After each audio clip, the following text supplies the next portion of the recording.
Hi everybody, this is Vijay again. What is the fastest way to fail in the journey of self-discovery?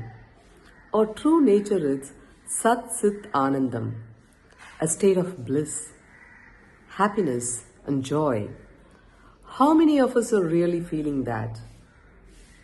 You can hardly count those numbers, right? Why?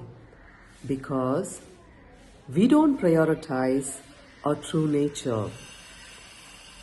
We just follow what everybody's doing.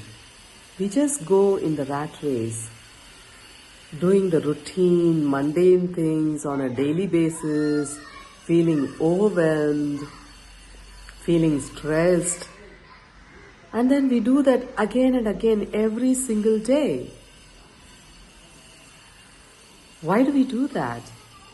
Because we are not prioritizing our true happiness, which truly comes from realizing our nature and just be an awareness, witnessing everything that's happening around you. If you want to find your true nature, join my YouTube channel. Hope to see you there soon. Thank you.